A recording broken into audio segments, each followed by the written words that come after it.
Okay, next अब हम बात करते हैं क्रॉनिकल डेल्टा के बारे में। देखिए क्रॉनिकल डेल्टा आपके पास कैसे डिफाइन करते हैं। क्रॉनिकल डेल्टा इज डिफाइंड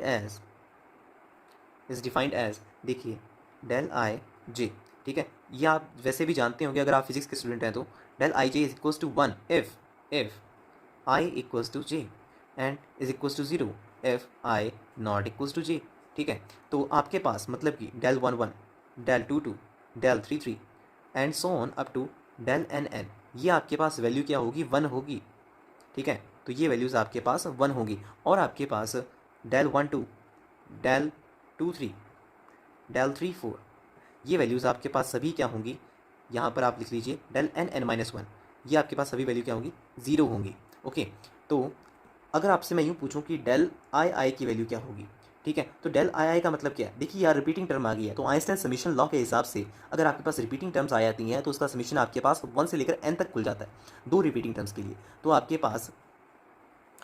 पास ये खुलेगा del one one plus del two two plus del three three and so on up to del N n. Okay, तो इसे आप कैसे लिख सकते हैं, one plus one plus one plus one, तो ऐसे आपके पास एन टाइम्स तक चलेगा। तो आपके पास इसका आंसर क्या होगा, एन होगा इसका आंसर आपके पास, ठीक है। ये भी एक अपने आप में इंपॉर्टेंट रिजल्ट बनता है, इसे आप याद रखिएगा। ओके, अब इसकी कुछ प्रॉपर्टी के बारे में बात कर लेते हैं। प्रॉपर्टी फर्स्ट आपके पास del I J A J equals to A I, तो ये आपके पास इसके इक्वल कैसे होता है, देखिए काफ़ी इजी इसका प्रूफ है। मैं लेफ्ट हैंड साइड लेके चलूँगा, लेफ्ट हैंड साइड को आप कैसे खोल सकते हैं, देखिए ये आपके पास रिपीटिंग टर्म्स हैं, तो आपके पास ये समीशन एन तक खुलेगा। तो मैं लिख लेता हूँ del i one, del i two a two, ठीक है। तो ऐसे आपके पास खुलेगा और आपके पास ये चलेगा कहाँ तक, हाँ जी सही समझिए, आपके पास ये एन तक चलेगा। पर उससे पहले आपके पास बीच में कुछ ऐसा आएगा कि आपके पास डेल आई टू, वन से एन तक के सफ़र में आपके पास टू आई भी आएगा, वन से एन तक के सफ़र में आपके पास आई भी आएगा, ठीक है। तो आई, और फिर आपके पास लास्ट में आएगा del i n a n, ठीक है। तो ये सब कुछ ऐसे खुल गया।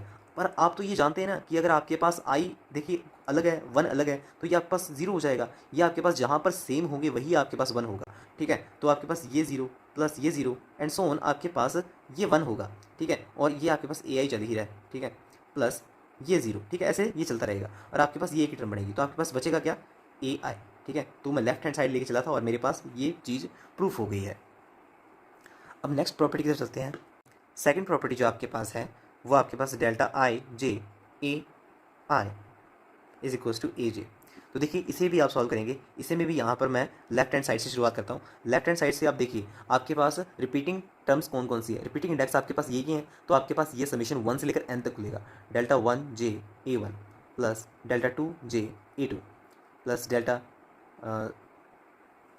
थ्री जे ए थ्री, ठीक है, and up to so on delta n j a n, ठीक है। इसके चलते आपके पास देखिए कहीं पर बीच में जे भी तो आएगा, ठीक है, तो मैं वो टर्म भी लिख लेता हूँ, ठीक है। तो आपके पास आएगा डेल्टा जे, तो यहाँ से चलते one two three up to कहीं पर आपके पास जे भी आएगा, ठीक है, ए जे प्लस आपके पास डेल्टा एन जे, एंड आपके पास एन तक होगा, एन तक डील करेंगे हम, ठीक है, ए एन। तो आपके पास अब देखिए अब क्रॉनिकल डेल्टा की प्रॉपर्टीज़ तो आप समझ गए ना, अब क्रॉनिकल डेल्टा की डेफिनेशन तो आपको याद है ना। तो आपके पास सिर्फ डेल्टा आई आई आपके पास वन होगा, मतलब कि यहाँ पर डेल्टा जे जे आपके पास वन होगा, जीरो प्लस जीरो आपके पास ये वन और इसके साथ ए जे जीरो, तो आपके पास इसका आंसर कितना आ गया, ए जे, ठीक है। तो ये आपके पास इसका आंसर हमने प्रूफ भी कर दिया है। नेक्स्ट प्रॉपर्टी की तरफ चलते हैं। नेक्स्ट प्रॉपर्टी आपके पास delta X I over delta X J equals to आपके पास डेल आई जे के बराबर होता है। अब देखिए ये मैं चीज़ कैसे लिख रहा हूँ, अब जैसे कि आप एक्स वाई जेड आप कार्टेशियन कोऑर्डिनेट में है, ठीक है, तो वाई आपके पास एक्स और जेड से इंडिपेंडेंट होता है, जेड आपके पास एक्स और वाई से इंडिपेंडेंट होता है, मतलब तीनों ही वेरिएबल आपके पास इंडिपेंडेंट एंटिटी है अपने आप में, ठीक है। तो आपसे अगर मैं यूँ पूछूँ आपके पास डेल्टा एक्स बाई एक्स आपके पास कितना होगा, तो ये आप झटपट से बता देंगे कि वन होगा, ठीक है।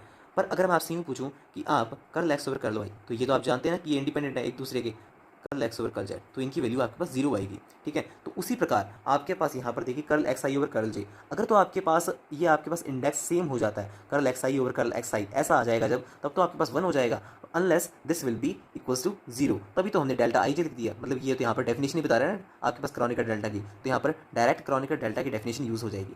ऐसे ही आप इसको दूसरे कोऑर्डिनेट सिस्टम में भी देख लीजिए, N dimensional coordinate system bar वाला, तो उसमें आप कैसे लिखते हैं, curl X bar I over curl X bar J, इसकी वैल्यू क्या होगी आपके पास, इसकी वैल्यू भी सेम आपके पास इसी मैनर में आप इसे लिख देंगे डेल्टा आई जे, ठीक है। सेम इसी मैनर में अब देखिए ना, ये दूसरा कोऑर्डिनेट है। देखिए जैसे आप एक्स वाई जेड से आपके पास कहाँ पर आ गए, आर थीटा जेड में आ गए। यहाँ पर भी तो आपके पास आर थीटा और जेड पे डिपेंड नहीं करता, थीटा आर और जेड पे डिपेंड नहीं करता, ठीक है। तो आपके पास तीनों ही इंडिपेंडेंट हैं, इसके अंदर इंडिपेंडेंट हैं। तो आप curl r over curl r तो 1 लिख सकते हैं, पर curl r over curl theta आपके पास क्या होगा, 0 होगा। Curl r over curl z आपके पास क्या होगा, 0 होगा। ओके,